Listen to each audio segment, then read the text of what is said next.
Ventana. Ujú. Ahí estamos.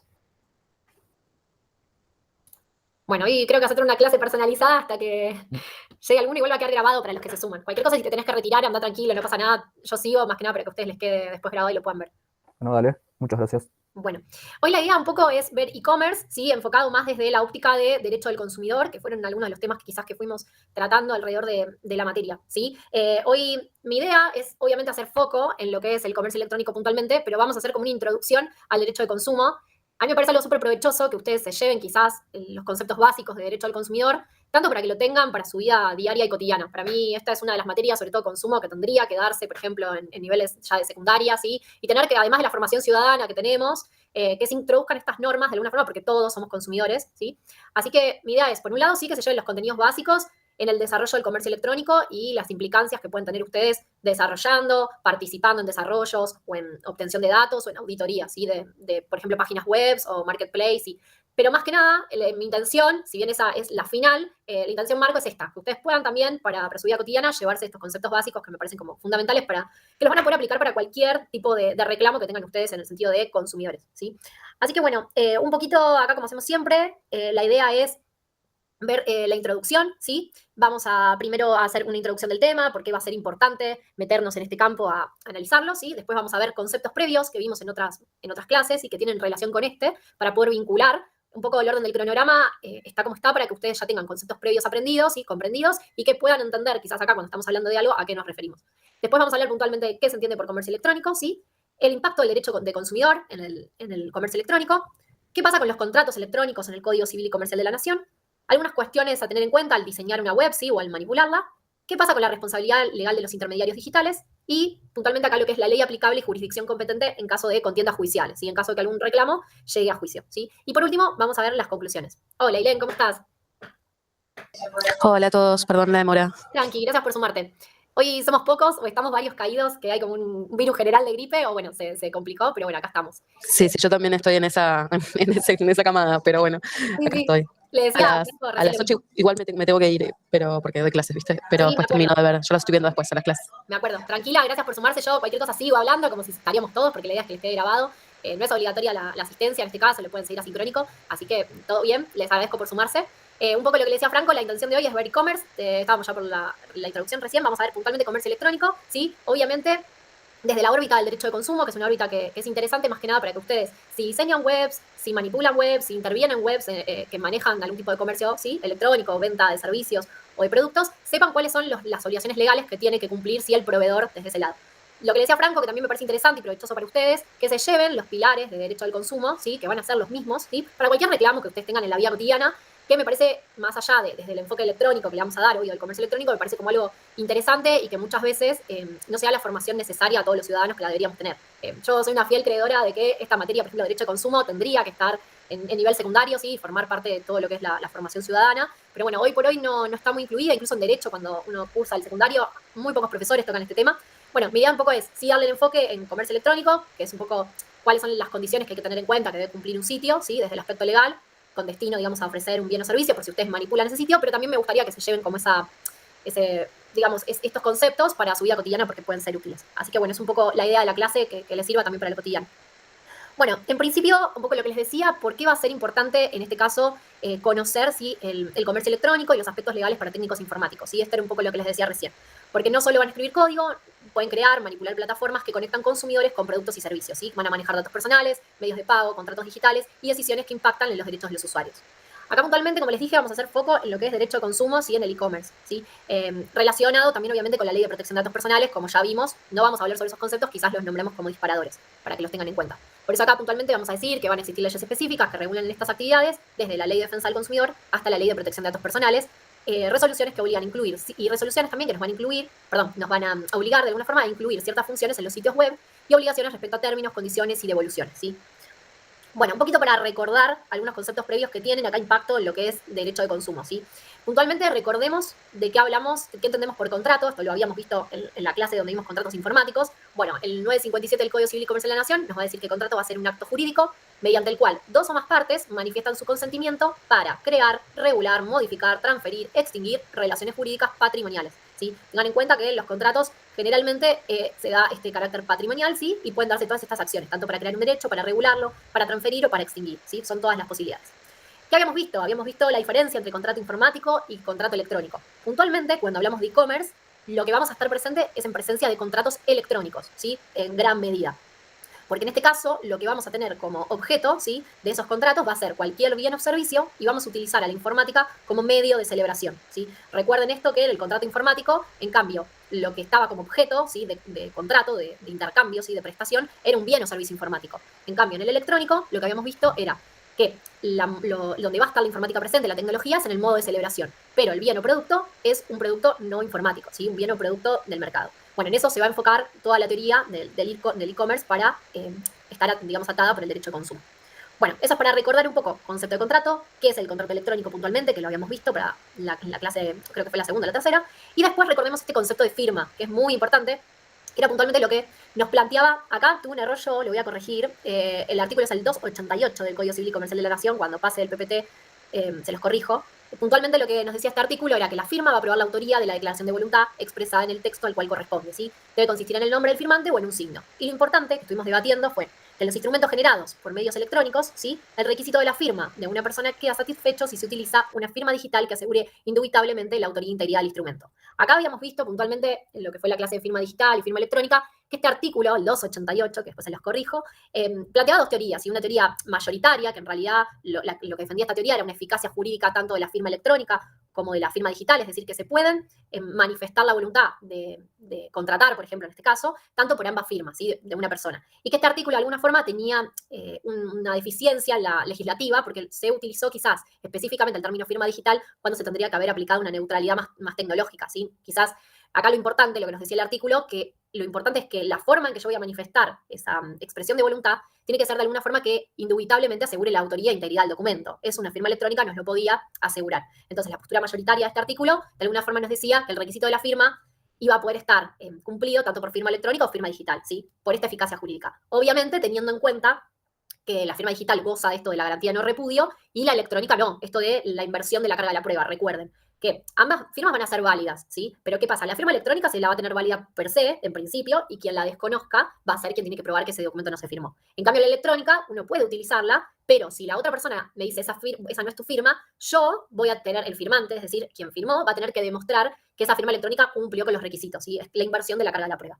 Así que, bueno, ¿por qué estamos hablando de estos conceptos? Porque en el e-commerce la manifestación de voluntad de contratar, de alguna forma, se da por los medios electrónicos y este consentimiento se exterioriza con una firma, ¿sí? Les adelanto, en sí, todo lo que es comercio electrónico, nos manejamos con firmas electrónicas, o en algunos casos ni siquiera son firmas electrónicas en los términos que vimos, ¿sí? Porque no hay quizás una vinculación de nuestro correo, de nuestra identidad, ¿sí? Muchas veces es con un clic y se maldice que es una firma electrónica, pero en realidad no, es una firma electrónica difusa. Técnicamente, por lo que vimos en la clase, muchas de las operaciones que hoy hacemos al comprar en Internet no estamos tampoco ejerciendo una firma electrónica, ¿sí? Ahí, bueno, hay que ver cómo la otra parte puede argumentar, ¿sí?, y corroborar que nosotros fuimos los firmantes.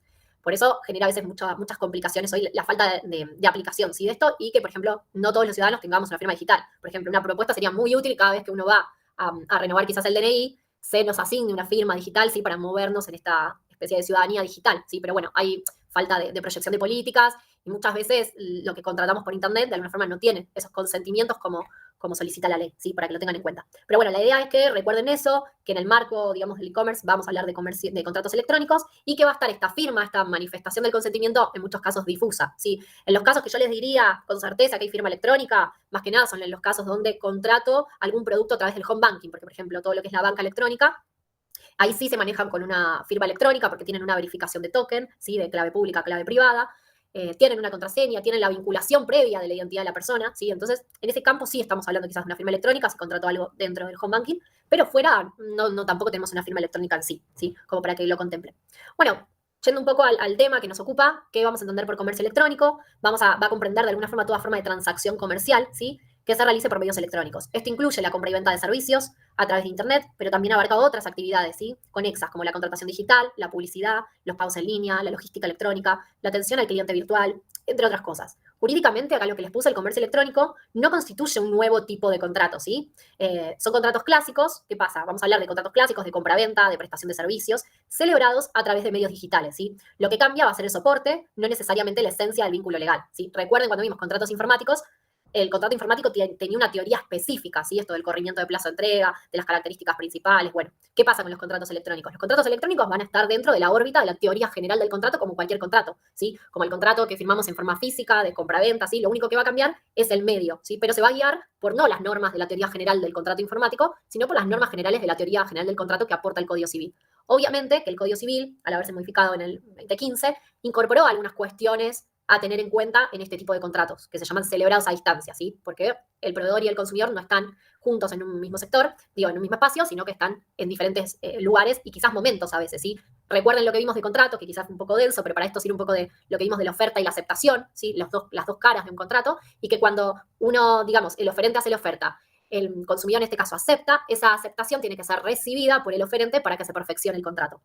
¿Sí? Entonces, acá lo que vamos a tener en cuenta es que vamos a tener que ir a la teoría general del contrato, como si estuviéramos en un contrato de servicios, en un contrato de compraventa, y ver si tiene algún matiz el análisis de ese contrato, ¿sí? Respecto a la modalidad de celebración, ¿sí? Pero recuerden eso, que no nos metemos en lo que es teoría general del contrato informático. Bueno, puntualmente, en el ámbito de la web, lo que puede darse son dos relaciones básicamente, que se llaman B2B o B2C, si esto viene de business to business, que abarca un modelo de negocio que se centra en la venta de productos o servicios a otras empresas, ¿sí? Ejemplos son las empresas que venden software a otras empresas, las que suministran materias primas, las que ofrecen servicios de consultoría a otras compañías, y acá les puse que los contratos B2B suelen ser más complejos y detallados, ya que pueden implicar relaciones a largo plazo y acuerdos más sofisticados, ¿sí? En contrapartida, tenemos a los contratos B2C, que esto sería Business to Consumer. Básicamente, en este modelo de negocio lo que implica es la venta de productos o servicios directamente a los consumidores finales. Acá no tenemos empresas, ¿sí? Los ejemplos típicos son las tiendas online, los supermercados y cualquier empresa que venda productos de consumo masivo. Los contratos B2C suelen ser más sencillos y transaccionales, enfocados en la compra individual de bienes o servicios. Y acá lo que vamos a tener va a ser una desprotección del consumidor, ¿sí? Porque no hay dos empresas, sino que hay una empresa de un lugar y del otro lado vamos a tener al consumidor. Acá yo lo que les dije, frente al mayor conocimiento de la tecnología y producto o servicio del proveedor, ¿sí? Este desequilibrio de alguna forma, tanto del conocimiento como económico, ¿sí? Es un poco lo que habíamos visto de las causas del renacer de la teoría general del contrato informático. Bueno, en lo que es derecho al consumo se da esta desproporción, ¿sí? Puntualmente, acá lo que les puse, los business to business, se van a regir por los términos convenidos primero, ¿sí? Esto, recuerden que el contrato iba a ser ley para las partes, ¿sí? En primer medida. Luego, por las normas contractuales generales, dependiendo del tipo de contrato que se trate, ¿sí? Si estamos hablando de una compraventa, se van a ir a las normas de compraventa del Código Civil y Comercial. Por eso acá les puse teoría general del contrato. Solo que la celebración va a ser llevada a cabo en el medio electrónico, ¿sí? Y después lo que vamos a tener, puntualmente, que es en el foco que vamos a hacer, porque es la generalidad de los contratos, ¿sí? Es el business to consumer, que acá se van a regir por las normas. Primero, de orden público, ¿sí? ¿Por qué? Porque el derecho de consumo es una norma de orden público en principio, que es la ley 24240, ¿sí? Y sus modificaciones. Luego va a ser por las fijadas en el contrato, ¿sí? Vean la diferencia con el otro. Primero vamos a tener como normas primordiales entre empresa y empresa las normas del contrato, porque eso va a ser ley para las partes. Acá, antes de lo que el consumidor haya firmado con el proveedor, o haya aceptado, mejor dicho, vamos a tener las normas de consumo por encima de eso, ¿sí? Porque muchas veces son abusivas. Después vamos a tener las normas del contrato y en subsidio la normativa contractual general, ¿sí? La teoría general del contrato, que estipula el código, ¿sí? Acá les puse, importante diferenciar contratos electrónicos de contratos informáticos, que es un poco lo que veníamos desarrollando. Bueno, yendo un poco, el foco, como les dije, lo vamos a hacer en los contratos B2C, en los que son proveedor por un lado y consumidor por el otro, ¿sí? Porque es, digamos, la mayor presencia que hay en este caso en lo que es comercio electrónico. ¿Qué materias van a tener que tener en cuenta, por ejemplo, al momento de manipular sitios web que ofrecen servicios, ¿sí? Son las normas de derecho del consumidor, ¿sí? Principalmente van a tener un marco normativo, que va a ser la ley 24240 del consumidor. Acá, como siempre, les digo, les pongo la fecha de publicación en el boletín oficial para que ustedes tengan un contexto, ¿sí? Y sepan en qué momento se dictó esa ley, ¿sí? Puntualmente de 1993, tuvo algunas modificaciones, ¿sí? Una alrededor del 2005, 2006, se fueron modificando la ley, y otra grande creo que en el 2008 puntualmente. Pero, como siempre, recuerden eso, cada vez que hay modificaciones se van modificando artículos, pero la ley madre, la ley base, es la que queda, la 24240. Por eso siempre, si revisan una ley, o por algo quieren buscar, siempre busquen texto actualizado, ¿sí? Para ver si tuvo alguna modificación. Después vamos a tener el Código Civil y Comercial de la Nación. Recuerden que antes, nosotros en el ámbito del derecho privado teníamos dos códigos. Un código civil, por un lado, ¿sí? Y un código comercial por el otro, ¿sí? Entonces, todas las cuestiones relativas al comercio iban por el código comercial, no por el código civil. En el 2015 se unificaron esas dos órbitas, ¿sí? Porque había muchas normas que se cumplían en ambos y había quizás disparidad, ¿sí? Porque se preveía una cosa en un código y en otro código se preveía algo diferente. Entonces, eso fue muy bueno, se luchó por una unificación de ambas ramas, ¿sí? Tanto de la civil como de la comercial. Y en el 2015 se unificaron esos dos códigos en uno solo, ¿sí? Y lo que se hizo en el Código Civil y Comercial, se incorporó el código está dividido en libros, ¿sí? Cada libro tiene como títulos. En uno de los títulos se incorporó puntualmente los contratos de consumo, ¿sí? Contratos de consumo. Tengan en cuenta esto. En la Ley de Defensa del Consumidor todo el tiempo se habla de relación de consumo, ¿sí? Y en el Código Civil y Comercial se habla de contrato de consumo, ¿sí? ¿Por qué está esa diferencia? Por esto que les digo, porque muchas veces en la relación de consumo podemos llegar a pensar que no hay realmente un contrato porque no estuvo este elemento del consentimiento, ¿sí? De la firma, por ejemplo, electrónica, propiamente dicha, entonces hablamos de relación de consumo. Y muchas veces sucede que a veces consumimos cosas sin haberlas contratado, ¿sí? Ya sea muestras gratis, algún producto que nos viene quizás, algún servicio que utilizamos que contrató un tercero para que nosotros lo utilicemos, ¿sí? Por ejemplo, nuestro empleador nos da algún beneficio para utilizar. Entonces el contrato fue celebrado entre el empleador nuestro y el proveedor, ¿sí? Pero nosotros utilizamos ese servicio. Entonces ahí vamos a tener una relación de consumo, ¿sí? Por eso la Ley de Defensa del Consumidor es más amplia, ¿sí? Y lo que hace el Código Civil es puntualmente hacer hincapié en el contrato de consumo para que ustedes lo tengan en cuenta. ¿Y qué hace? Refuerza algunos derechos y obligaciones que ya estaban en la ley de 1993 e incorpora algunas novedades un poco ayornadas a esto de lo que es el comercio electrónico, ¿sí? Como para que lo tengan en cuenta. Después, dos leyes que hoy no las vamos a tratar, pero yo se las menciono acá para que las tengan en cuenta si oportunamente tienen algún tema relacionado, es la 22802 de lealtad comercial, ¿sí? Y la de defensa de la competencia. Estas están apuntadas más que nada a las defensas del proveedor, ¿sí? Para que lo tengan en cuenta. La del consumidor, obviamente, el foco está puesto en el consumidor y tratar de darle una protección. Bueno, el objeto de aplicación, básicamente, de la ley de derecho del consumidor va a ser los contratos B2C, ¿sí? Esto que vimos de, por un lado vamos a tener a la empresa y por el otro al consumidor. Bueno, algo importante que me parece que es lo primordial, esto que les decía, que me gustaría que se lleven más allá del e-commerce, ¿sí? De la aplicación de la materia, lo que necesiten para el parcial y demás, estas ideas de qué es consumidor, qué es proveedor, ¿sí? Para que ustedes vean, más allá de las obligaciones que pueden tener como técnicos informáticos al manipular, desarrollar o estar en sitios web o en presencia, que se lleven esto como un contenido, digamos, general para cualquier reclamo individual que tengan cuando quizás ustedes estén del otro lado como consumidor y sepan si ante algún daño que sufran o algún reclamo que tengan que interponer, sí pueden recurrir, digamos, a la vía de defensa del derecho consumidor, ¿sí? Así que por eso mi idea es primero explicarles de qué estamos hablando cuando hablamos de consumidor, ¿sí? Acá la ley lo que nos va a decir que la presente ley va a tener por objeto la defensa del consumidor usuario, ¿sí? En la ley se utilizan los consumidor y usuario en el mismo sentido, ¿sí? Y de alguna forma acá lo que nos va a decir, para que lo tengan en cuenta, va a decir que se va a considerar consumidor, en este caso, a la persona física o jurídica, ¿sí? Acá vemos que consumidor pueden ser tanto personas humanas o jurídicas, que por ejemplo una empresa, que adquiere o utiliza, ¿sí? En forma gratuita u onerosa, esto es a veces lo que les explicaba, a veces se paga por un servicio o a veces ese servicio quizás lo estoy prestando porque, o sea, lo estoy utilizando porque otro lo contrató o porque quizás es alguna bonificación que yo tengo de otra contratación, entonces por eso se dice que adquiere o utiliza en forma gratuita o onerosa bienes o servicios como destinatario final en beneficio propio o de su grupo familiar o social, ¿sí? Lo más importante para ver si un caso encuadra en defensa del consumidor para ustedes que se lleven es ver esto, que el producto o servicio que adquirieron sea para como destinatario final, ¿sí? O consumo propio, ¿sí? Y que no lo incorporen en una cadena de comercialización. A eso apunta. Si yo ya adquiero un producto para incorporarlo en mi cadena de producción, ahí dejo de ser consumidor, ¿sí? Y no se me va a considerar en este marco. ¿Voy a poder reclamar? Sí, voy a poder reclamar si tengo un daño, pero voy a tener que ir a las normas generales del contrato, ¿sí? A reclamar como cualquier parte de un contrato que, por ejemplo, le incumplieron una obligación. Pero es como que no voy a poder hacer uso de estas normas de orden público para esa contratación, ¿sí? Entonces esto es fundamental siempre, que lo tengan en cuenta. Uno tiene que utilizar el bien para, digamos, como destinatario final y no introducirlo en la cadena de producción. ¿Sí? Por ejemplo, si alguno es emprendedor y compra quizás algún material y ese material es una materia prima, quizás compra un producto y es una materia prima para después distribuir en su emprendimiento, bueno, ahí no estoy haciendo quizás una compra como consumidor final, sino porque lo estoy incorporando en mi proceso de producción, ¿sí? Acá sucede mucho, a veces está la delgada línea, a veces con los materiales quizás de librería, ¿sí? Que se compran en las empresas. Bueno, ahí esos materiales, de alguna forma, la empresa los está utilizando quizás de consumo final, ¿sí? Para los empleados. Entonces, eso es como lo quizás más discutido, porque dice, bueno, pero vos también con ese material fomentás el trabajo de tus empleados, ¿sí? Pero eso es justo un caso que es muy yendo al finito, porque ahí la empresa, bueno, dice, bueno, es para mi grupo social, yo no estoy revendiendo, por ejemplo, las resmas, ¿sí? Lo estoy utilizando en este caso como consumidor final, ¿sí? Para que lo contemplen. Pero sí, a veces sucede que hay otras cuestiones que uno incorpora y las vuelve a sumar en la cadena de producción. Entonces ahí uno no podría decir, bueno, soy consumidor, ¿sí? Eso es lo importante para que ustedes lo tengan en cuenta, que para que apliquen estas normas, tengo que adquirir ese bien o servicio como destinatario final, ¿sí? Por eso dice beneficio propio o de su grupo familiar o social. Y acá lo importante va a quedar equiparado al consumidor, quien sin ser parte de una relación de consumo, como consecuencia o en ocasión de ella, adquiere o utiliza bienes o servicios en forma gratuita o onerosa como destinatario final, en beneficio propio de su grupo familiar o social. Todo, un ejemplo quizás cuando uno trabaja en una empresa y le dicen, bueno, tenés quizás el gimnasio o algún servicio bonificado y uno utiliza ese servicio y tiene algún daño, bueno, uno no contrató con esa persona, por ejemplo, con el gimnasio o el proveedor que estemos hablando, entonces ahí uno lo que va a tener es esta relación de consumo igual, ¿sí? Porque se da esta equiparación de consumidor.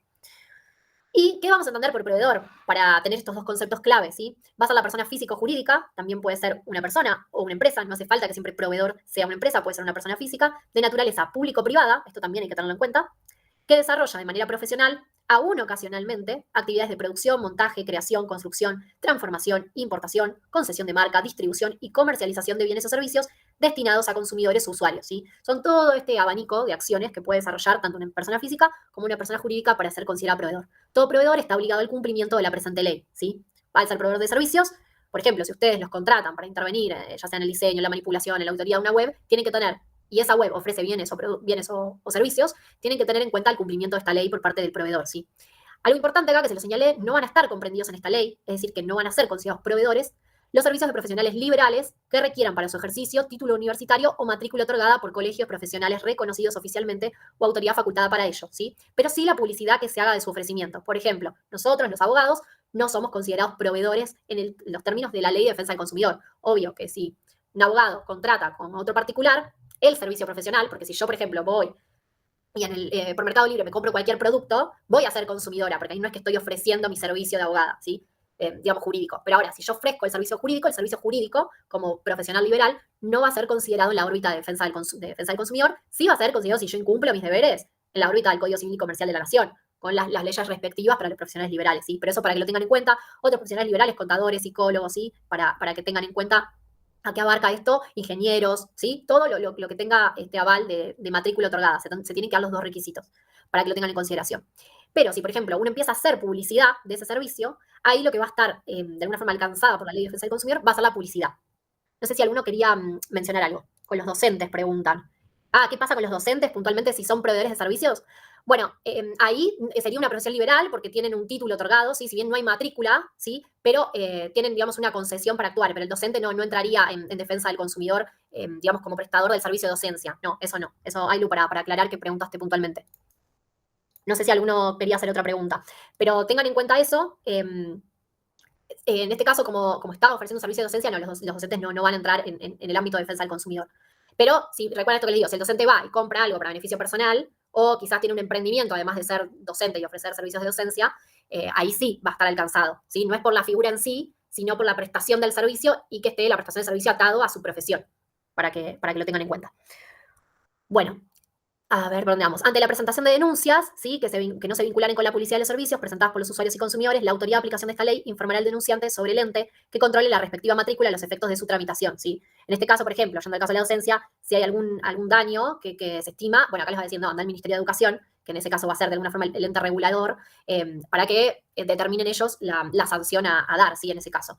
Pero tengan en cuenta esto, la Dirección Nacional de Defensa del Consumidor va a ser la autoridad de aplicación. Esto que vimos, ¿se acuerdan que las diferentes leyes en el ámbito de datos personales tenían autoridad de aplicación? Bueno, acá va a ser la Dirección Nacional de Defensa del Consumidor. Así que ustedes quédense con esto. Consumidor va a ser toda aquella persona física o jurídica que adquiere un producto o servicio como destinatario final, ¿sí? Para consumo propio o para su grupo familiar o social, ¿sí? Y que no lo introduzca en una cadena de comercialización. Si ya lo incluye en una cadena de comercialización, no es consumidor. Y recuerden esto, no es que no va a poder reclamar, sino que no va a poder reclamar amparado por los beneficios de esta ley, ¿sí? Que ahora vamos a ver cuáles son y en contrapartida las obligaciones que van a tener al respecto.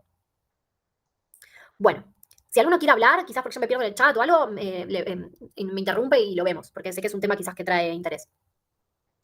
Bueno, yendo un poquito puntualmente a la Ley de Defensa del Consumidor y su vigencia, yo acá lo que les puse la van a ver abreviada como LDC para ser un poco más prácticos en la redacción, no está derogada, ¿sí? Por el Código Civil y Comercial, sino que es complementaria a esto que vimos en el marco normativo, ¿sí? Y de alguna forma lo que va a consagrar la Ley de Defensa del Consumidor es el principio general de indubio pro consumidor, ¿sí? Quizás este principio lo escucharon alguna vez, indubio pro reo, que es en derecho penal, que se dice, bueno, siempre se está por el derecho a inocencia, salvo que se demuestre lo contrario. En este caso, el indubio pro consumidor un poco lo que implica es que como se presupone una situación de desequilibrio entre el proveedor y el consumidor, siempre de alguna forma se está, en caso de duda, a favor del consumidor, ¿sí? Es un poco el principio general que va a establecer esta ley de defensa del consumidor y de orden público, ¿sí? Este principio sí se lo considera como de orden público internacional, incluso, no solo de orden público nacional, sino también de orden público internacional, porque va a implicar que el juez podrá determinar aplicable nuestro derecho nacional si resultare más favorable para los intereses del usuario en los casos de conflicto internacional, ¿sí? Esto es muy importante para que lo tengan en cuenta. Después lo vamos a ver al final con un cierre de este tema en casos de contiendas judiciales, que haya algún problema con otro país, ¿sí? Quizás el consumidor está acá, pero adquirió un servicio afuera, ¿sí? En otro país. Entonces ahí se va a utilizar, por un lado, va a tener que ir a litigar al lugar de cumplimiento de ese contrato, ¿sí? Por ejemplo, si era fuera el cumplimiento del contrato, ¿sí? Pero se le van a hacer aplicables las leyes propias, ¿sí?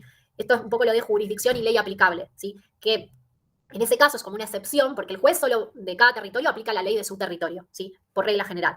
El juez, esto es jurisdicción, lo que se llama jurisdicción. Juez aplica, por regla general, la ley del territorio del juez donde está el juez situado. Pero en los casos de defensa del consumidor, el consumidor puede pedirle al juez de otro estado, ¿sí? De otro país, que aplique sus normas propias de defensa del consumidor en otro país, pero que aplique estas normas de orden público. Eso significa esto de que la ley de defensa del consumidor va a ser de orden público internacional, ¿sí? Y puntualmente hay una norma del Código Civil que esto lo dice expresamente, ¿sí? Que en un caso de conflicto internacional, si el consumidor está en otro país litigando por algún inconveniente legal, obviamente siempre es del lado del consumo, puede utilizar estas normas en defensa ¿sí? de sus intereses.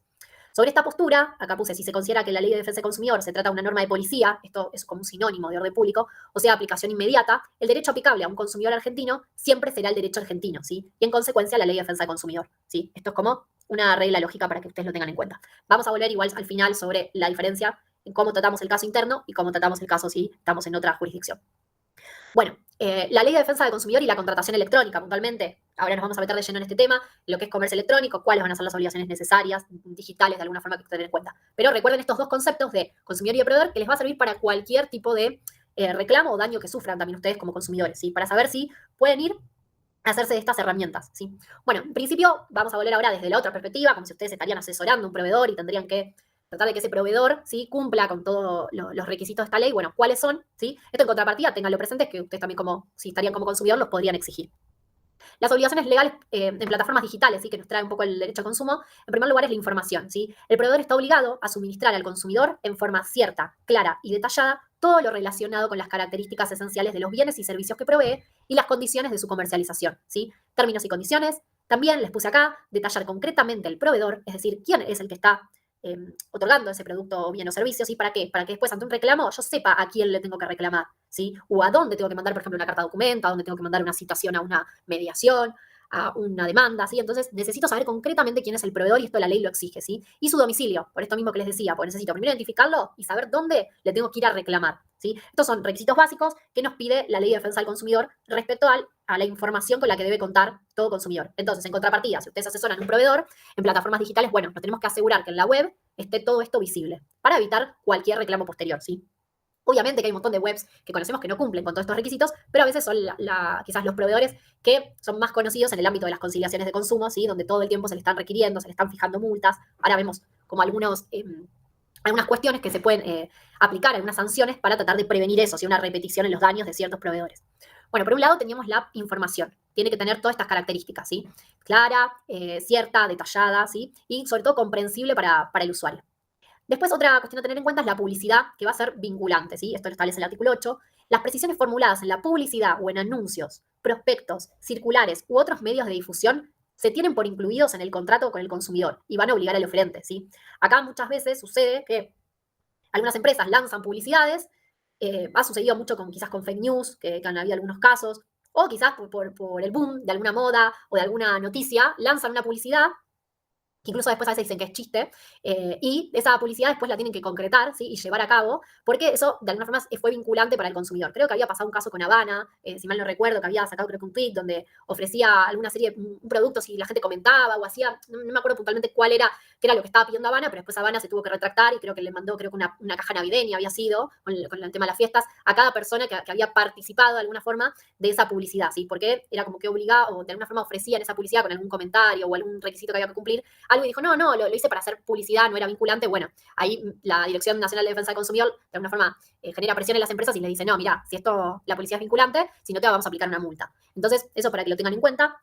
Y muchas veces pasa que quizás la publicidad dice algo más que después en el contrato no está previsto. Bueno, hay que estar a la publicidad, ¿sí? O muchas veces sucede que a veces se publican quizás productos en los marketplaces con un precio quizás irrisorio o que es muy bajo por algún error, ¿sí? De tipeo al cargar eso. Bueno, y una persona contrató, por ejemplo, con ese precio, bueno, hay que respetarle el precio ese que está en la página web, no importa si fue un error del proveedor, ¿sí? Hay muchos casos que a veces hay gente que por suerte se termina comprando electrodomésticos o algunos bienes de tecnología a valores quizás que son muy bajos en el mercado porque quizás hubo algún problema o algún error del proveedor en las páginas y bueno, sucede que después el proveedor obviamente le dice no, fue un error, se canceló la compra, te devolvemos el dinero, porque eso pasa un montón, y bueno, ahí la persona tiene el derecho de decir no, vos la información que brindaste esta, la publicidad que hiciste era esta, ¿sí? Y vos le ofreciste ese precio, así que va a ser vinculante para mí, indefectiblemente si el precio del mercado era otro, si vos te confundiste, ¿sí? Después eso generalmente llega a una instancia de lo que se llama conciliación, que es previa al juicio, y el proveedor muchas veces tiene que dar ese producto igual por el precio bajo que ha pagado el consumidor. Eso para que lo tengan en cuenta, que implica esto de la publicidad vinculante, por eso hay que tener mucho cuidado con lo que uno publicita, y sobre todo esto de los términos de la vigencia, precisar lo que más se pueda y que sea fiel, digamos, a la contratación que se va a ofrecer. El trato digno es otra de las características fundamentales, sobre todo en lo que es e-commerce, ¿sí? Acá lo que se habla en lo que es e-commerce, acá no se los puse puntualmente, pero se los menciono, es un poco del consumidor hipervulnerable, ¿sí? Sobre todo quizás la gente que no tiene acceso a la tecnología, personas mayores de edad, ¿sí? O personas que quizás tienen alguna dificultad, ¿sí? Tanto para poder acceder. Entonces, acá el trato digno juega un rol fundamental. Por eso, lo que busca un poco la ley es que se debe garantizar tanto las condiciones de atención y trato digno y equitativo a los consumidores y usuarios, ¿sí? Deberán abstenerse de desplegar conductas que coloquen a los consumidores en situaciones vergonzantes, vejatorias o intimidatorias. Acá van a tener puntualmente, que ahora lo vamos a ver en una desdoblada, pero todo lo que es esto de muchas veces uno compra en la web, adquiere servicios o productos y no tiene contacto con una persona humana, ¿sí? O tiene que hacer un montón de reclamos para que le respondan. Bueno, sepan que hay reclamos solo a empresas por incumplir la obligación de trato digno, ¿sí?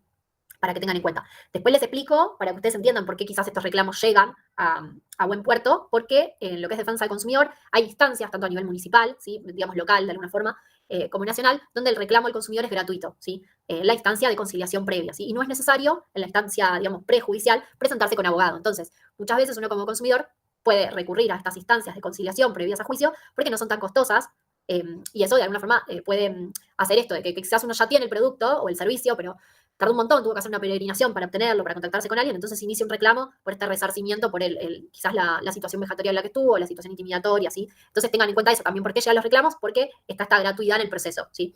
Judicialmente, después hay una cierta gratuidad también en lo que es consumidor, lo que son honorarios de abogados, eso sí se abonan, pero no hay que abonar todo lo que se llaman tasas de justicia, ¿sí? Gastos de juicio relacionados a lo que es un juicio, como si estaríamos quizás en un contrato B2B, ¿sí? Empresa contra empresa, o empresa contra particular, ¿sí? Que no sea un consumidor, para que lo tengan en cuenta. Entonces, esto también nos da es un poco la razón de por qué a veces, y se los digo yo, quizás como abogada, intentamos ver si un caso lo podemos encuadrar en defensa del consumidor, porque de alguna forma es más barato para nuestro cliente, ¿sí? Tanto el litigio, ¿sí? Como, bueno, el pago de las tasas que tiene que hacer. Eso para que lo tengan en cuenta, más allá de las protecciones adicionales, porque van a ver que hay protecciones adicionales en lo que es daños, genera también esa posibilidad de mayor acceso, ¿sí? Digamos, a una solución. Bueno, vimos puntualmente información, como decíamos, publicidad, trato digno. Otro que es importante tener en cuenta en lo que es una obligación, digamos, legal en las plataformas digitales, va a ser el botón de arrepentimiento, ¿sí? Esto lo establece de alguna forma el artículo 34 de la Ley de Defensa del Consumidor, nos va a decir que el consumidor tiene derecho a revocar la aceptación durante el plazo de 10 días corridos, contados a partir de la fecha en que se entregue el bien o se celebre el contrato. Lo último que ocurra sin responsabilidad alguna, ¿sí? Esta facultad no puede ser dispensada ni renunciada, ¿sí? Es irrenunciable.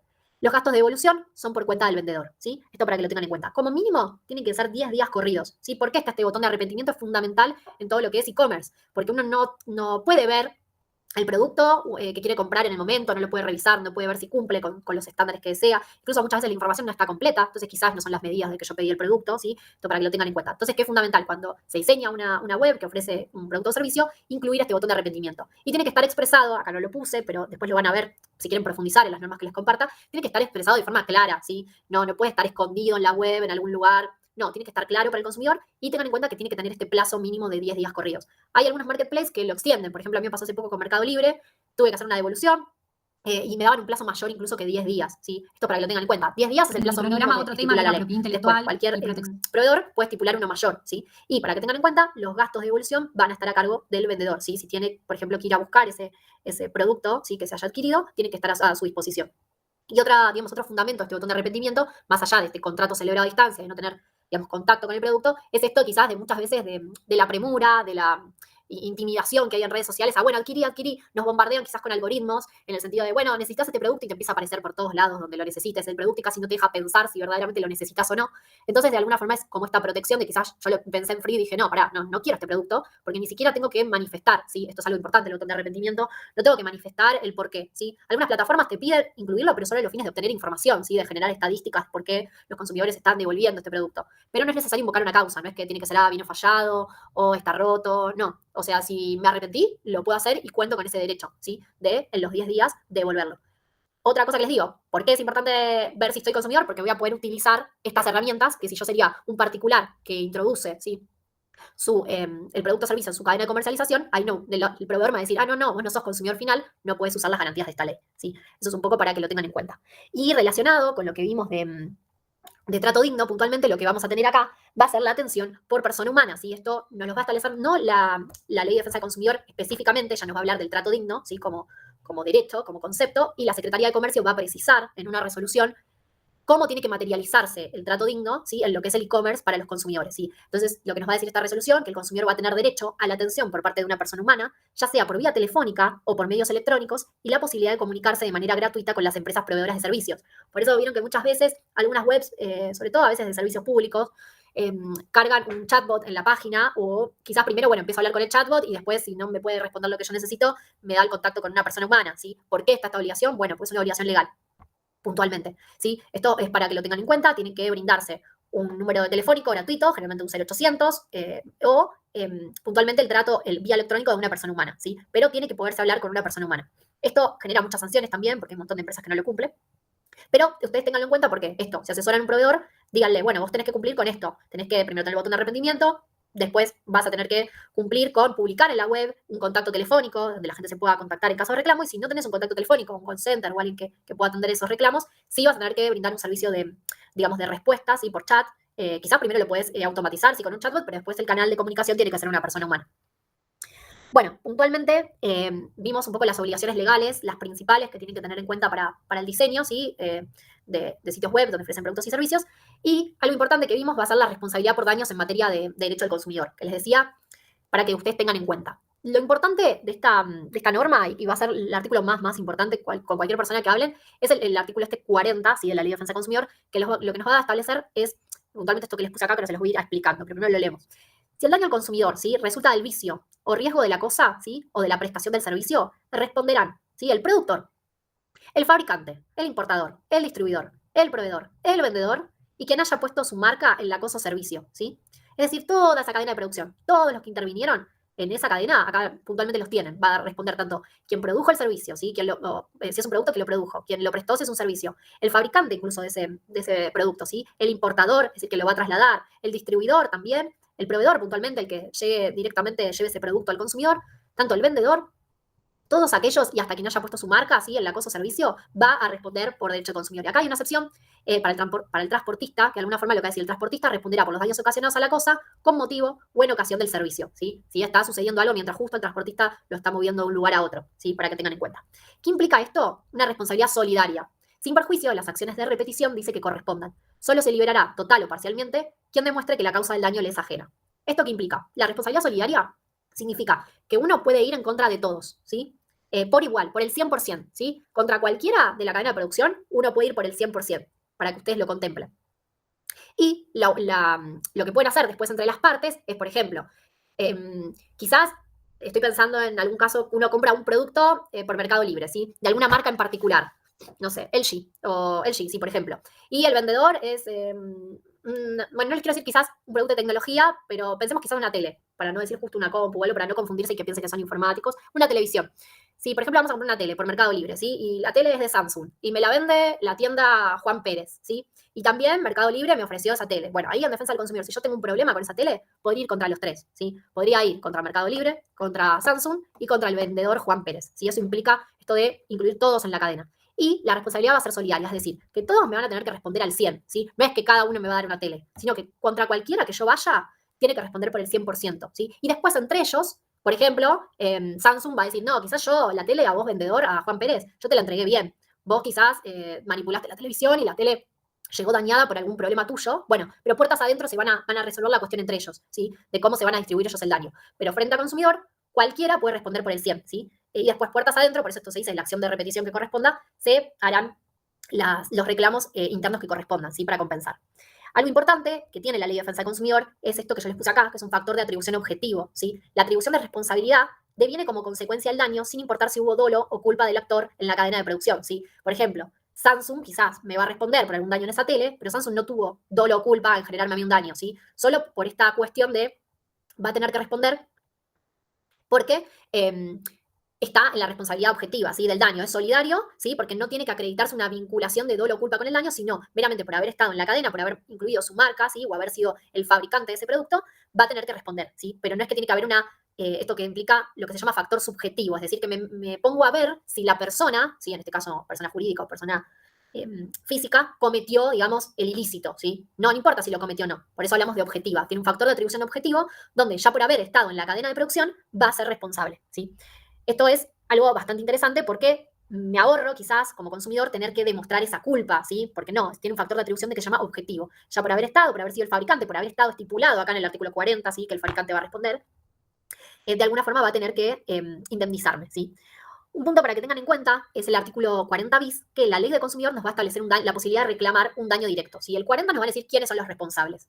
El 40 bis nos va a decir que daño directo va a ser todo perjuicio o menoscabo al derecho del usuario consumidor susceptible de apreciación pecuniaria, ¿sí? Ocasionado de manera inmediata sobre sus bienes o sobre su persona, como consecuencia de la acción u omisión del proveedor de bienes o del prestador de servicios, ¿sí? Recuerden, es un daño inmediato, ¿sí? Los organismos de aplicación, mediante actos administrativos, van a fijar las indemnizaciones para reparar los daños materiales sufridos por el consumidor en los bienes objeto de la relación de consumo. Lo que va a indemnizar el daño directo cuando uno reclama por consumidor son los daños materiales que haya sufrido yo inmediato, ¿sí? Ahora, si hay otro tipo de daños, por ejemplo, como estuvimos hablando, daño que hace a la moral, por ejemplo, por un trato que no fue digno, ¿sí? O por algún tipo de discriminación o algún daño que es ya no es inmediato, sino que es mediato, ¿sí?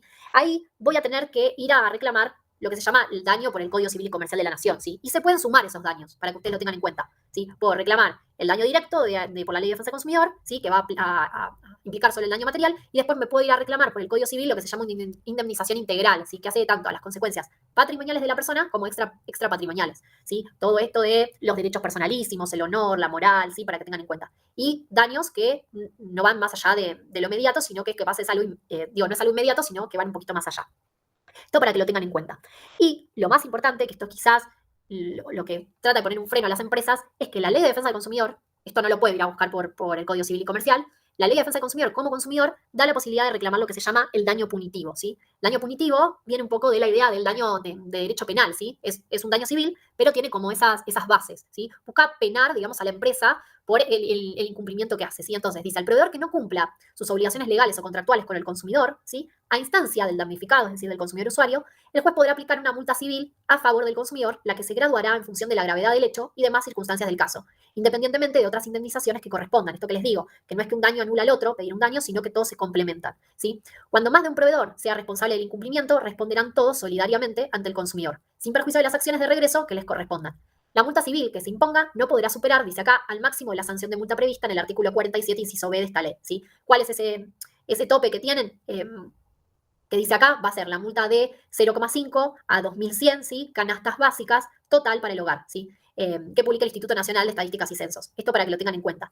¿Qué es esta idea del daño punitivo? Es más que nada como un castigo a las empresas, ¿sí? Muchos jueces, a instancia del consumidor, el consumidor lo tiene que pedir, dictan este daño para generar un perjuicio, porque ¿qué hacen muchas empresas? Esto es una relación costo-beneficio. Dicen, bueno, yo sé que estoy incumpliendo la norma, pero la voy a incumplir porque ¿cuánta gente me va a venir a reclamar? Entonces dicen, por la poca gente que me va a venir a reclamar en relación a la ganancia que yo obtengo, ¿sí? Me es negocio seguir incumpliendo, ¿sí? Entonces, ¿qué busca el daño punitivo? ¿Cómo equilibrar la balanza y decirle, mira, vos estás usando esto como maniobra porque estás haciendo esto, la relación costo-beneficio, y vos estás obteniendo mayores beneficios económicos que quizás los reclamos judiciales que estás teniendo por incumplir. Entonces, le aplican un daño punitivo, digamos, una multa significativa, muchas veces empresas, cuando ustedes escuchan en las noticias que se aplicó a algún proveedor de servicios, este daño punitivo como forma de castigo, como diciendo, mirá, que ya te tenemos en la mira y te podemos aplicar este daño extra, ¿sí? Y ese daño extra va para el consumidor, justo en ese caso puntual, ¿sí? Para que lo tengan en cuenta. Pero la intención del daño punitivo no es tanto indemnizar al consumidor, y directamente sí, lo va a indemnizar con más dinero, pero es más que nada generarle, como digamos, corregir la conducta del proveedor y decirle, bueno, mira que hoy me llega este caso, quizás te aplico una multa de tantos millones, que quizás no tiene nada que ver con el reclamo del consumidor, es desproporcionada, quizás hasta es más alta, no tiene quizás que ver con el monto que haya reclamado el consumidor, pero lo hacen más que nada por si observan que esta conducta se está repitiendo con muchas personas y que de alguna forma está generando, digamos, un enriquecimiento sin causa, ¿sí? Entonces, es como una herramienta que existe, ¿sí? Esto es como para que ustedes lo tengan en cuenta.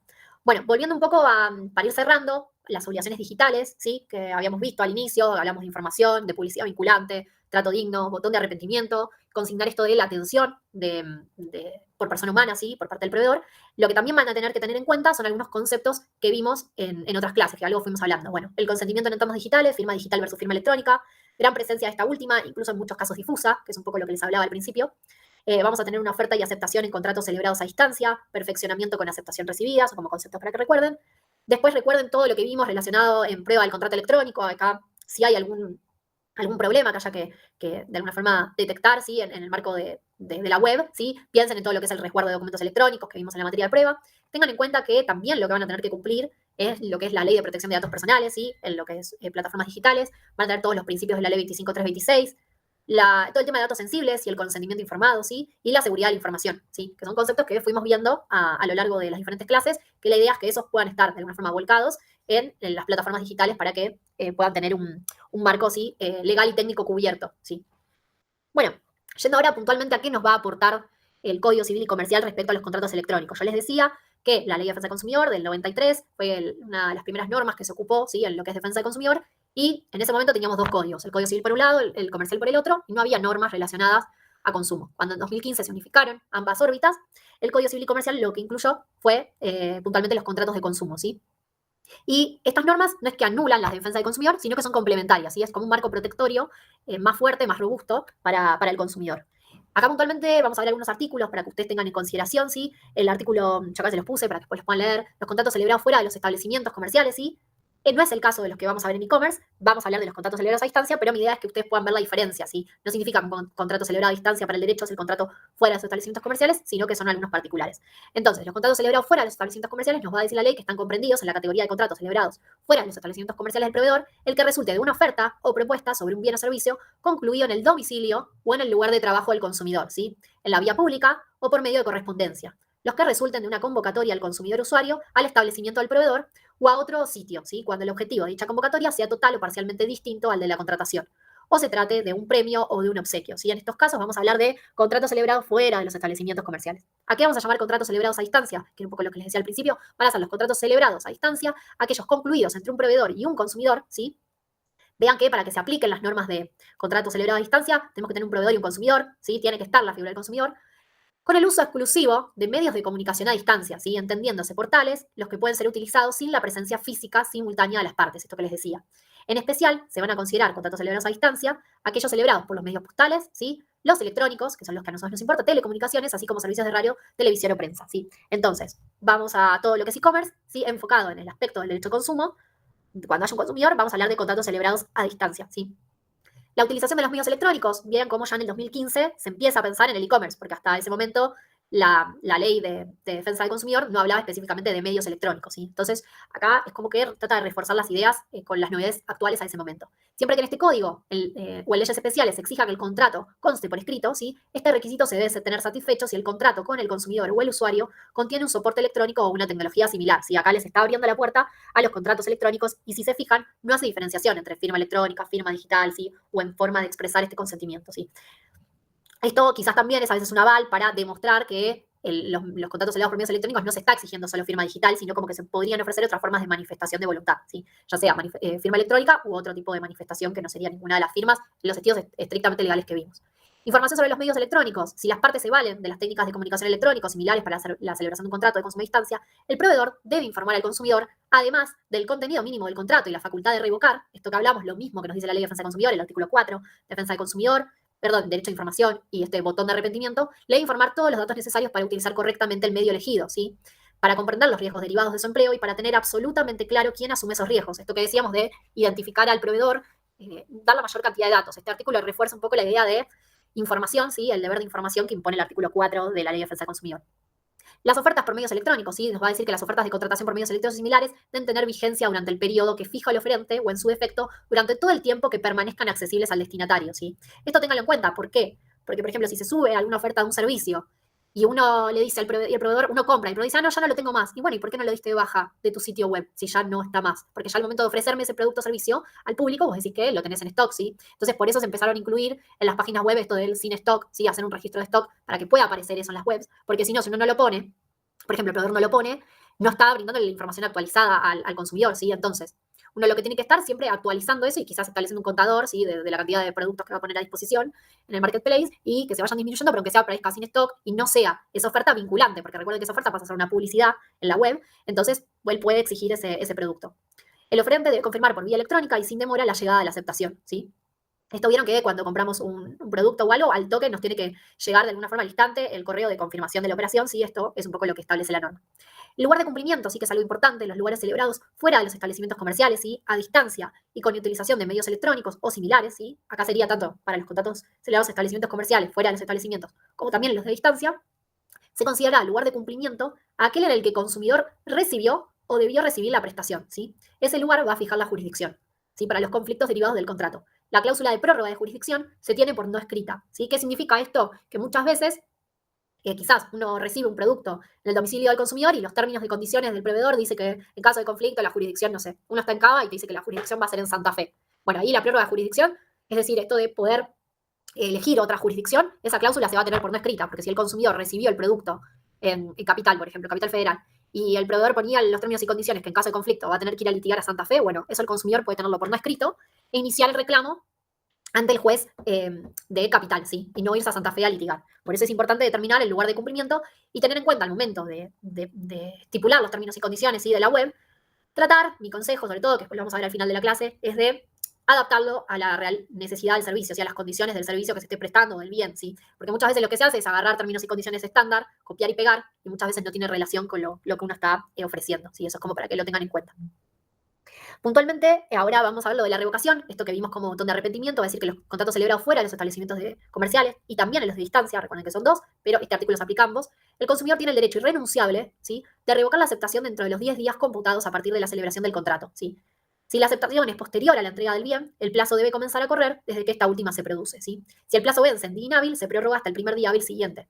Las cláusulas, pactos o cualquier modalidad aceptada por el consumidor durante este periodo que tengan por resultado la imposibilidad de ejercer el derecho de revocación se tienen por no escrito, ¿sí? Muchas veces pasa que a veces uno contrata algún bien o servicio y dice que uno no lo puede revocar, ¿sí? En el plazo de 10 días por X razón. Bueno, esa facultad, si se consignó esa leyenda en el sitio web, se tiene por no escrita y el consumidor podrá reclamar eventualmente, ¿sí? Si, por ejemplo, el proveedor no le quiere aceptar esa devolución, ¿sí? Tengan en cuenta que la devolución va a implicar al mismo tiempo que la obligación se retrotraiga, digamos, toda la situación jurídica, como si ese contrato no hubiese existido. Entonces van a tener que reintegrarse los costos abonados.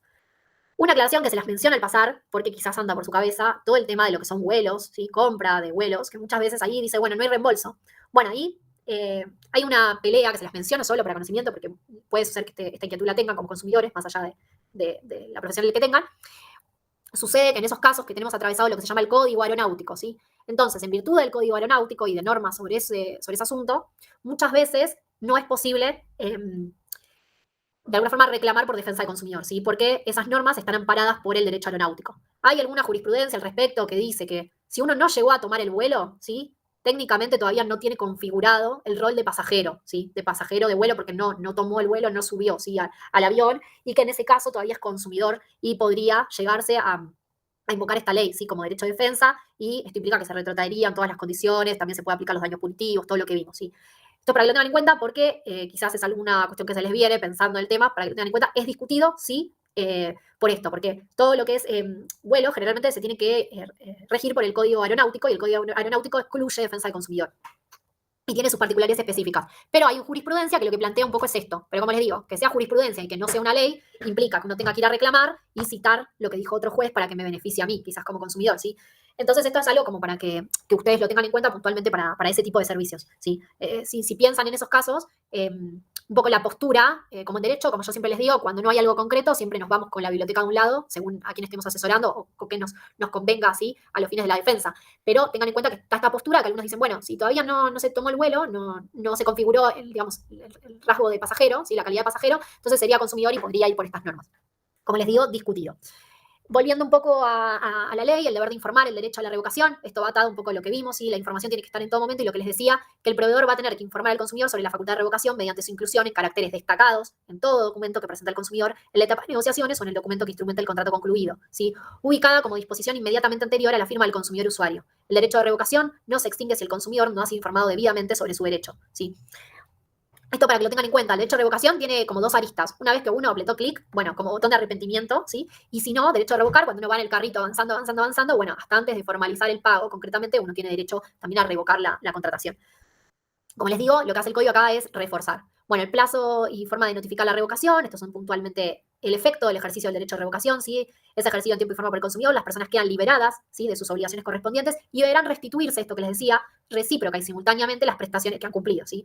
Por ejemplo, yo en el caso este que les mencioné, que hace unos días hice una evolución de Mercado Libre, como ejemplo, Mercado Libre lo que hizo fue devolverme exactamente el mismo dinero que había pagado por esa compra, ¿sí? Mientras cuando yo llegué al punto de retiro, el producto, para que lo tengan en cuenta. Los gastos, el ejercicio del derecho de revocación no debe implicar gasto alguno para el consumidor, esto es un poco ya lo que vimos con el botón de arrepentimiento del artículo 34, ¿sí? De esta facultad de revocación de la Ley de Defensa del Consumidor. En particular, el consumidor no tiene que reembolsar cantidad alguna por la disminución del valor de la cosa que sea consecuencia de su uso conforme a lo pactado o de su propia naturaleza y tiene el derecho al reembolso de los gastos necesarios y útiles que realizó en ella. ¿Sí? Esto si le realizó alguna mejora al producto que tenía en el tiempo, ¿sí? Tiene un derecho a reclamar eso. Bueno, puntualmente seguimos. Recuerden que estas normas del Código Civil y Comercial lo que hacen un poco es reforzar y ayornar, ¿sí? Las normas de defensa del consumidor, pero son complementarias, no es que una anula a la otra. Excepciones del derecho de revocar. Acá tenemos algunas cuestiones interesantes, ¿sí? Cuando este botón de arrepentimiento, ¿sí? Estos 10 días hábiles no va a correr, salvo pacto en contrario. Es decir, esto es, no va a correr, salvo que las partes digan, bueno, sí, pese a que la norma dice esto, nosotros te ofrecemos igual la posibilidad de tener este botón de arrepentimiento, ¿sí? Que puedas revocar. Entonces va a decir que no es aplicable a los siguientes contratos. Los referidos a productos confeccionados conforme a las especificaciones suministradas por el consumidor o claramente personalizados o que por su naturaleza no pueden ser devueltos o puedan deteriorarse con rapidez, ¿sí? Esto implica quizás a los productos que son de consumo rápido o también a los consumos o productos que no son estándar, sino que son hechos a medida puntualmente con un diseño específico que pidió el consumidor. Bueno, en estos casos no voy a poder ejercer este derecho de arrepentimiento dentro de los 10 días, ¿sí? Como consumidor, salvo, como les digo, pacto en contrario, ¿sí? Que esté estipulado en las condiciones de contratación del proveedor. Los de suministro de grabaciones sonoras o de video, de discos y de programas informáticos, ¿sí? Que han sido decodificados por el consumidor, así como de ficheros informáticos suministrados por vía electrónica susceptibles de ser descargados o reproducidos con carácter inmediato para su uso o permanencia, ¿sí? Acá, si están ofreciendo alguno de estos tipos de productos, ¿sí? Un programa informático, algún tipo de grabación, ¿sí? O de video, tengan en cuenta que en esos casos no va a poder ejercerse este arrepentimiento del consumidor, esta devolución que puede hacer en los días. Como les digo, salvo pacto en contrario, ¿sí? Para que lo tengan en cuenta. Y puntualmente los de suministro de prensa diaria, publicaciones periódicas y revistas, ¿sí? Estos son los que están exceptuados de esta facultad de revocar del consumidor. Puntualmente a ustedes lo que les puede interesar mucho es el B, ¿sí? Para que lo tengan en consideración, que si van a proveer este tipo de servicios, no estarían obligados a cumplir con este botón de arrepentimiento, ¿sí? Igual como les digo, salvo pacto en contrario, muchas veces hay proveedores que quizás comercializando estos tipos de productos ofrecen el botón de arrepentimiento, la facultad de revocar para posicionarse en el mercado, ¿sí? Pero bueno, tengan en cuenta que al menos no es una obligación legal. Bueno, contratos de consumo, contratos de adhesión. No sé si se acuerdan un poco cuando vimos teoría general del contrato, quizás al principio hicimos toda esta introducción de la oferta, de la aceptación. Les conté esto de los contratos típicos y los contratos atípicos, ¿sí? Que los contratos informáticos eran atípicos porque no estaban previstos en el código. Hablamos también, creo, en esa clase de los contratos de adhesión. Creo que habíamos hablado de una pregunta puntual que habían hecho. Tengan en cuenta que contratos de consumo, contratos de adhesión, si bien están regulados específicamente, también son clasificaciones. Entonces, puede ser que una situación jurídica, un contrato, una relación jurídica, puede encajar en diferentes clasificaciones. ¿Sí? Por ejemplo, puede ser una compraventa, ¿sí? Si yo quería un bien o servicio, al mismo tiempo esa compraventa puede ser un contrato de consumo y al mismo tiempo puede ser un contrato de adhesión. Entonces, ¿qué implica? Que cuanto más categorías puedo incluir ese contrato, ¿sí? Esa relación jurídica, más derechos voy a tener amparados o a la inversa, más obligaciones voy a tener que cumplir porque se enmarca dentro de todas esas categorías. ¿Sí? Eso para que lo tengan en cuenta. No es que contrato de consumo es una cosa, contrato de adhesión es otra, compraventa es otra. Incluso puede haber situaciones jurídicas que se dan en las tres órbitas, ¿sí? Que yo puedo clasificar ese tipo de vínculo jurídico bajo esos tres campos, ¿sí? Para que ustedes lo tengan en cuenta. Por eso acá lo que les menciono, que contemplar que en muchos casos los contratos de consumo, sobre todo, incluso podrán ser considerados también contratos de adhesión, ¿sí? Y se le aplicarán las normas de estos últimos. O sea, se van a aplicar las de consumo, las de adhesión también, ¿sí? Y particularmente las de compraventa, por ejemplo, si estamos hablando de compraventa de bienes y servicios. El contrato de adhesión, acá les pongo, va a ser aquel mediante el cual uno de los contratantes adhiere a cláusulas generales predispuestas unilateralmente por la otra parte o por un tercero, ¿sí? Sin que el adherente haya participado en su redacción. Estos pueden incluir cláusulas abusivas, y es algo puntual de los contratos de adhesión, que va a dar como un poco un plus a todas estas defensas abusivas, ¿sí? Para que lo tengan en cuenta. Ser abusiva, que les puse, la cláusula que habiendo sido o no negociada individualmente tiene por objeto o por efecto provocar un desequilibrio significativo entre los derechos y las obligaciones de las partes en perjuicio del consumidor, ¿sí? Todo esto es por el marco protectorio que se le va a dar al consumidor, ¿sí? Recuerden esto, el contrato de adhesión no es que uno va a firmar un contrato y capaz como la compraventa va a ver el título cuando lo firma que dice contrato de compraventa. El contrato de adhesión no va a decir contrato de adhesión, sino que uno ante un planteo judicial, por ejemplo, o en un reclamo, le va a decir al juez, mirá, esto por las condiciones en las que se dio es un contrato de adhesión. Entonces yo necesito que me apliques estas cláusulas, estas defensas o estos derechos que me brinda la normativa protectoria, porque esta cláusula, por ejemplo, es abusiva, ¿sí? Pero para determinar que una cláusula es abusiva, lo tiene que determinar un juez, ¿sí? No es que nadie va a decir voluntariamente. Obviamente que la persona que reclama va a decir, esta cláusula es abusiva, pero el que va a tener la palabra final de esa forma va a ser el juez en ese caso. Esto es más que nada para que puedan contemplar eso y recordar esos conceptos de que todo esto de alguna forma tiene que encuadrar y ser como un engranaje, ¿sí? Todo relacionado. Acá, puntualmente, yo les puse algunas cuestiones más a tener en cuenta al diseñar una página web, un poquito para resumir lo que vimos, que vamos a tener que tener los datos del proveedor claramente visibles, esto en función del derecho de información, ¿sí? Del deber de información. Después vamos a tener toda la información previa al contrato, ¿sí? Todas las condiciones del producto o del servicio que se va a adquirir, los canales de contacto accesibles, esto va un poco a lo del trato digno, a la atención, ¿sí? De persona humana, accesibilidad web y adaptabilidad a dispositivos, esto es para una mejor experiencia del usuario, el botón de arrepentimiento, ¿sí? Si hay venta de bienes o servicios a consumidores finales, esto para que lo tengan en cuenta, diseñar con responsabilidad, ¿sí? Privacidad por defecto y por diseño, acá esto lo vimos más que nada en lo que fue protección de datos personales, para que lo tengan en cuenta, incluir funciones que faciliten los derechos del usuario, ¿sí? Esto de poder acceder fácilmente a la información, que esté clara, ¿sí? Cumplir con las normas técnicas y legales, ¿sí? Que es un poco un resumen para que tengan en cuenta. Yendo a lo que es términos y condiciones, puntualmente, a las políticas de privacidad, ¿sí? Y cookies, acá lo que les agregué, esto ténganlo en cuenta que va a formar parte del derecho de la información, ¿sí? Por un lado, y por el otro va a tener también sus bases en lo que es protección de datos personales, en lo que es cookies, ¿sí? Acá puntualmente les puse que los términos y condiciones van a formar parte del contrato, ¿sí? Entre el usuario y la plataforma, deben redactarse de manera clara, sin cláusulas abusivas, ¿sí? Y adaptarse al tipo de servicio ofrecido. Esto que les decía, fundamental, adaptarlo y tomarse el tiempo de no copiar y pegar este término y condición de otra página web, sino adaptarlo al tipo de servicio que estoy prestando o producto, ¿sí? De especificar el uso permitido, limitaciones de responsabilidad, canales de reclamo, ¿sí? Condiciones de cancelación o baja, esto que estábamos viendo. Deben ser aceptados por el usuario antes de utilizar el servicio. Esto es fundamental. Siempre al momento de hacer una compra es fundamental que no quede quizás solo en la página web los términos y condiciones, sino que se le haga aceptar al usuario las condiciones previo a comprar, ¿sí? Muchas veces uno los tiene que aceptar por defecto, esto del contrato de adhesión, si uno no lo adhiere, no puede comprar, ¿sí? Pero más que nada, a los fines del proveedor, les sirve tener esa constancia, ese clic de como que se alertó al usuario, ¿sí? O al consumidor, antes de comprar, por ejemplo, antes de poner pagar, de cuáles eran las condiciones. Después, obviamente, el consumidor elige si compra o no compra, pero de alguna forma hace como un derecho de defensa al proveedor tener ese registro, ¿sí? De esa aceptación de los términos y condiciones. Acá les puse en cuanto a las políticas de privacidad, que es también útil colocarlo, además de los términos y condiciones. La ley de datos personales nos va a exigir que se informe al usuario qué datos se recolectan, ¿sí? ¿Se acuerdan que vimos esto? ¿Con qué finalidad? ¿Cómo se almacenan? ¿Y qué derechos tienen sobre ellos? Es decir, este deber de pedir la información de los datos, eso de la actualización, rectificación, ¿sí? Que vimos, la supresión, ¿sí? Todo esto explicado en las políticas de privacidad del sitio que yo esté diseñando, ¿sí? Por eso vimos antes este tema de datos personales para que puedan entenderlo acá. Esto está relacionado al uso de cookies porque también deben notificarse, ¿sí? Porque voy a obtener datos de navegación del usuario, ¿sí? Voy a obtener datos que de alguna forma hacen a la actividad ¿sí? En la red. Entonces, un poco lo que establece, acá les puse la Agencia de Acceso a la Información Pública, es que recomienda obtener el consentimiento informado, ¿sí? Mediante un banner o ventana emergente donde se explique su uso, ¿sí? ¿Para qué voy a utilizar esos datos de navegación? Esto de, estoy recolectando datos personales, ¿sí? Recuerden que datos personales en sentido amplio, porque después tenemos los datos sensibles. Bueno, estoy recolectando estos datos y por qué los estoy recolectando. Entonces, por eso muchas veces cuando tenemos un sitio nos dice acepte la utilización de cookies, ¿sí?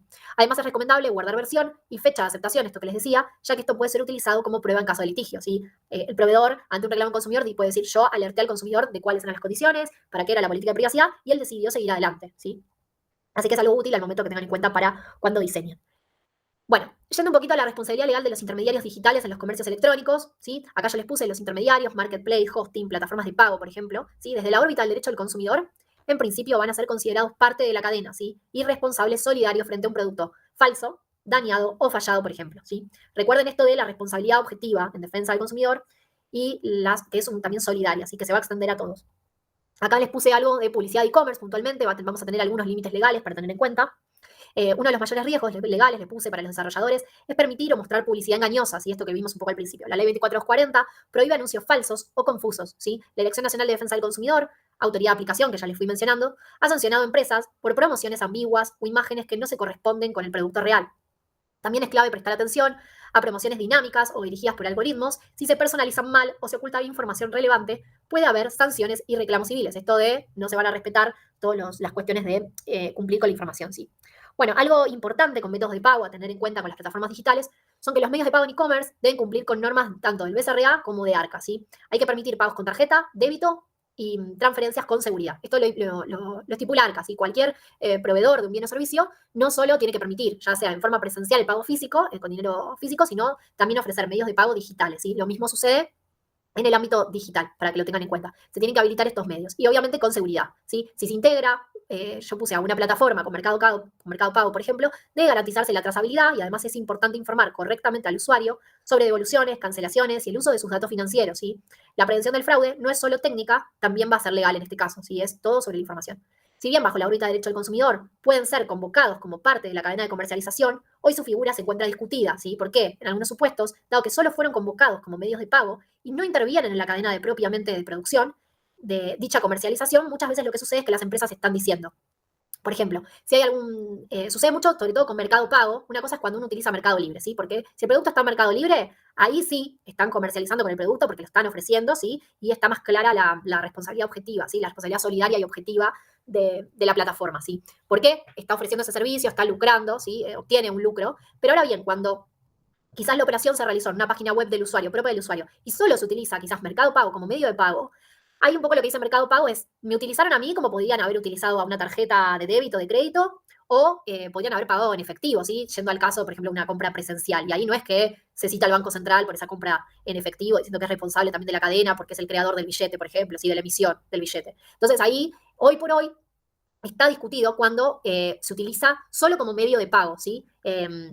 Tanto a Mercado Pago o a alguna de las tarjetas, ¿sí? Respecto a algún suceso que haya, digamos, ocurrido en el negocio jurídico, ¿sí? En la plataforma e-commerce. Hoy está discutido, hay fallos como todo, les digo, que cuando se utilizan como medio de pago y no como prestador, digamos, del bien o producto o servicio, facilitador, sino como medio de pago, hay fallos que, para un lado, lo incluyen en la cadena de comercialización igual, aunque uno haya utilizado esa plataforma o haya utilizado una tarjeta así de crédito, de débito, ¿sí? Y hay otros casos que no, ¿sí? Es un poco, como les digo, no hay una norma específica que eso lo establezca hoy por hoy qué pasa cuando usa un medio de pago electrónico, si también está incluido o no en la cadena, pero están estas dos interpretaciones como para que tengan en cuenta, ¿sí? Puntualmente, sí. Yo usé Mercado Libre para adquirir el producto, bueno, ahí sí tengo más fácilmente demostrable la solidaridad. Pero si lo utilicé como medio de pago, ahí tenemos algunas defensas para poner y hoy por hoy es discutido mucho, depende de las fundamentaciones. Algo que ustedes tienen que tener en cuenta, y es fundamental, es que quizás a veces en un caso similar a otro hay fallos distintos, primero por la discrecionalidad del juez, ¿sí? Porque el juez puede, digamos, de un tribunal puede entender diferente al otro. Y segundo, porque los jueces tienen que resolver en base a lo que se llama principio de congruencia, ¿sí? El juez no puede decir algo que no hayan dicho las partes, ¿sí? O algún planteamiento que no hayan hecho las partes, ¿sí? El juez va a tener de alguna forma que como dar respuesta tanto a lo que dijo la parte que reclama a través de su abogado, como lo que dijo la parte que se defiende a través de su abogado. Pero no es como que va a poder inventar, no sé si la palabra es inventar, pero no va a poder traer otro derecho u otra obligación, ¿sí? Que quizás aplica el caso, pero que no fueron planteadas por las partes, ¿sí? Eso es para que lo tengan en cuenta. Entonces, muchas veces, el rol a veces del asesor jurídico, muchas veces es importante porque hay muchas cuestiones que salen a la luz desde la jurisprudencia, desde los jueces, obviamente sí, porque el juez después estudió el caso, lo analizó y decidió algo que beneficia quizás a un grupo de personas o a una situación jurídica en particular. Pero ¿qué pasa? Ahí la labor real está del asesor jurídico que planteó ese derecho quizás o esa obligación en la demanda, ¿sí? O al contrario, en la defensa, ¿sí? Como para que lo tengan en cuenta. ¿Por qué? Porque el juez se tiene que basar en lo que las partes le llevan a la mesa, ¿sí? Como para que ustedes lo tengan en cuenta. No es que el juez puede decir algo que no esté previsto de lo que hayan dicho las partes. Muchas veces pasa que si a veces uno no planteó algún derecho, ¿sí? Que aplicaba o alguna norma que aplicaba en el caso, el juez no la puede sacar de la galera, decir, está en el código, la traigo yo para acá a aplicar. No, va a tener que, de alguna forma, resolver con las reglas de juego que le pusieron tanto la parte que reclama como la parte que se defiende o las partes que se defienden, ¿sí? Eso para que lo tengan en cuenta. Entonces, muchas veces nosotros los desafíos que tenemos, sobre todo con cuestiones relacionadas con el derecho informático, los que asesoramos en el tema, es tratar a veces de no tener una ley quizás específica sobre un tema, pero tratar de formar una idea, ¿sí? Para que el juez pueda resolver en base a esa idea que yo le formé y resolver obviamente en consonancia con otras normas, ¿sí? Pero tengan en cuenta eso, que quizás yo les digo, bueno, hay que ver la jurisprudencia que dice. Obviamente lo que va dictando la jurisprudencia es en virtud de los planteos que se van haciendo. Si uno como profesional no comienza a plantear estas cuestiones, los jueces no van a resolver sobre estas cuestiones, ¿sí? Cuando después ya una cuestión se está repitiendo, quizás jurisprudencialmente, varios jueces están hablando de lo mismo, porque vamos varios, quizás abogados con el mismo planteo de, bueno, acá hay una falta de regulación, muchas veces ahí vienen las leyes a tratar de recolectar todo eso y decir, bueno, esto se está repitiendo, está siendo un problema ya social, entonces vamos a darle un marco a la ley, ¿sí? Muchas veces pasa eso, las leyes nacen desde el seno de la jurisprudencia, es decir, de lo que van dictando los jueces repetitivamente, se advierte que hay un derecho quizás que está desamparado y ahí sale la ley como respuesta a esa ley, digo, a esa situación jurídica que hoy no está teniendo respuesta, ¿sí? A esa jurisprudencia para que ustedes entiendan. Bueno, como para cerrar, que ya nos quedan pocos minutos, acá lo que les decía de ley aplicable y jurisdicción competente, si en una contienda judicial en derecho de defensa del consumidor, en el comercio electrónico interno, es decir, nacional, acá a nivel Argentina, vamos a aplicar la ley de defensa del consumidor y el Código Civil y Comercial, ¿sí? Y la jurisdicción competente, es decir, el juez que va a entender, va a ser el del lugar de entrega del producto, ¿sí? Para que lo tengan en cuenta. En el comercio electrónico internacional, es decir, si tengo un consumidor argentino pero contrata afuera, de ley aplicable dijimos que vamos a aplicar siempre la del domicilio del consumidor, ¿sí? Específico en derecho al consumidor, ¿sí? Esto no aplica si, por ejemplo, soy una persona que adquiere un producto, pero ese producto no me condiciona a ser consumidor, ¿sí? Entonces, ahí no voy a contar con este beneficio de poder llevar mi ley a cualquier lado. Es un poco esto, ¿sí? Lo que nos dice consumo. Yo puedo llevar mi ley, la defensa del consumidor, a otro país. Y entonces ahí la jurisdicción competente va a ser el lugar de cumplimiento del contrato, ¿sí? ¿Dónde debo reclamar, ¿sí? Si, por ejemplo, compré algo afuera, pero después el producto tenía que venir a Argentina, bueno, acá voy a tener las dos cosas. Voy a aplicar ley argentina y voy a aplicar también un juez argentino, porque acá era el lugar de cumplimiento, ¿sí? Pero si yo contraté, por ejemplo, algún alojamiento, ¿sí? O algún servicio de alguna excursión en algún país, ¿sí? Externo, y estoy teniendo el problema allá, porque allá se iba a prestar, ¿sí? El servicio, o me iban a dar el producto, ¿sí? Bueno, va a entender, por ejemplo, el juez de ese país, pero como consumidor voy a poder llevar la ley externa. ¿Ahí qué sucede? Les soy franca, en muchos casos, esos casos terminan perdidos, porque es muy costoso a veces para el consumidor irse a litigar, tipo hacer un juicio a otro país, ¿sí? Pero bueno, eso es para que sepamos la teoría. Obviamente después hay que llevarlo a la práctica y ver la relación conveniencia, ¿sí? Un poco esto de mérito-conveniencia, bueno, hay que evaluarlo. Así que para ir cerrando acá un poco las conclusiones que les puse, que si bien quizás la clase fue un poco más abierta para lo que es defensa del consumidor, a mí me parece un tema súper interesante y que todos lo deberíamos conocer hoy por hoy. Como les dije, la idea, obviamente, a los fines del curso es darle el enfoque de las obligaciones que tienen ustedes legales en el ámbito de plataformas digitales, ¿sí? Al diseñar e intervenir en ellas. Pero a mí me interesaba, más allá del curso, es la idea que se puedan llevar estas ideas generales, por eso capaz indagamos en otras cosas que exceden el marco electrónico, para que ustedes se lleven como una mínima formación en defensa del consumidor y puedan después ampliar, llegado el caso, sí, pero más o menos tener una guía. Bueno, volviendo un poco a lo que es e-commerce y puntualmente a lo que son los profesionales en informática, acá lo importante van a ser las buenas prácticas a tener en cuenta, ¿sí? Va a ser informar de forma clara, minimizar recolección de datos, esto un poco por los datos que solo necesito para la finalidad, ¿sí? Cumplir con leyes locales de defensa del consumidor, de protección de datos personales, código civil y normas complementarias, documentar procesos, ¿sí? Realizar contratos, ¿sí? Esto de documentar procesos es fundamental para todo lo que es prueba, ¿sí? En algún caso que ustedes tengan. Realizar contratos particulares no estándares, ¿sí? Esto de tratar siempre de no basarme en modelos, sino tratar de adaptarlos a las circunstancias, registrar consentimientos, ¿sí? Esto que vimos puntualmente de la política de privacidad, los términos de condiciones, estas son todas garantías que suman, digamos, a la defensa del proveedor. Trabajar con especialistas jurídicos, bueno, y un poco qué tipo de plataforma queremos construir, ¿sí? Esto de cuál es la idea de posicionamiento, ¿sí? Es como un interrogante. Legalidad, responsabilidad y compromiso ético, como para tenerlos de guía en el caso. Bueno, terminamos, hoy terminé justito. Perdón que hablé un montón. Me parece que es un tema que les puede servir y ser útil. Después mi idea es compartirles la ley de defensa del consumidor, así ustedes la pueden ver y profundizar, van a tener después, van a poder leer sobre los servicios domiciliarios, los servicios públicos domiciliarios, cuál va a ser la protección que tienen ustedes como consumidores. Esto más allá de la materia, se los compartiré para que revisen. Pero bueno, un poco la idea es que se lleven este marco. Cualquier duda, por supuesto, si quieren hablar ahora lo vemos, me mandan un correo, lo vemos la próxima clase. La próxima clase la idea es ver algo de fintech, vamos a ver puntualmente fintech, las regulaciones que deben cumplir, ¿sí? Para que tengan un marco general, cuál es la situación ahora en Argentina, y después hacer un repaso general, porque ya después la otra clase es el parcial, así que es un poco la idea de la próxima clase. Si tienen dudas, tráiganlas y las vemos puntualmente y las resolvemos. Bueno, no sé si alguno quiere decir algo más, si no, los libero.